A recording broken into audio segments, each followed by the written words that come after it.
சேலம் அருகே தனியார் பள்ளியை மூடப்போவதாக வெளியான தகவலால் அதிர்ச்சியடைந்த பெற்றோர் போராட்டம் நடத்திய நிலையில் பள்ளி தாளாளரின் காலில் விழுந்து பாமக எம்எல்ஏ கெஞ்சியது பரபரப்பை ஏற்படுத்தியது. சேலம் பழைய சூரமங்கலம் பகுதியில் அரசு உதவி பெறும் தனியார் பள்ளி செயல்பட்டு வருகிறது. இங்கு அருகில் உள்ள கிராமங்களில் இருந்து ஏராளமான மாணவ மாணவிகள் பயின்று வருகின்றனர்.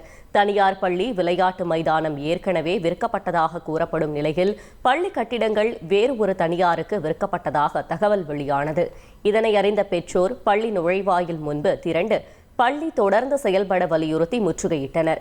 சம்பவ இடத்திற்கு வந்த பாமக எம்எல்ஏ அருள் பள்ளி தாளாளரிடம் பேச்சு நடத்திய போது திடீரென அவரது காலில் விழுந்து கெஞ்சியது பரபரப்பை ஏற்படுத்தியது.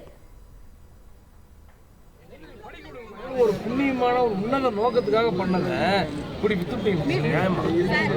என்ன ஒரு நோக்கம்? அம்மா நான் ஒரு காலை தொட்டு கேட்டுக்கிறேன். ஆமா நான் ஒரு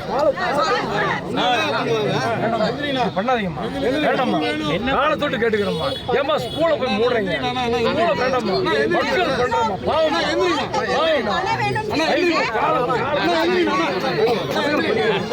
ஏழை பிள்ளைங்களை படிக்க விடுங்கம்மா, படிக்க விடுங்கம்மா, ஏழை பிள்ளைங்களை படிக்க விடுங்க.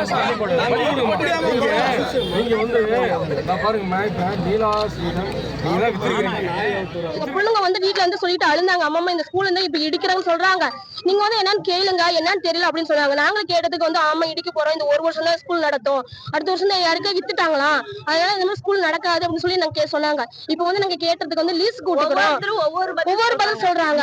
ஸ்கூல்ல இருந்து பேசுறதுக்கு என்ன சொல்றாங்கன்னா, இந்த 3 மாசம் உங்களை எதுவும் பண்ண மாட்டோம், அதுக்கப்புறம் என்ன பண்ணிக்கணும், என்ன செய்திகளை உடனுக்குடன் தெரிந்து கொள்ள உடனே சப்ஸ்கிரைப் பண்ணுங்க.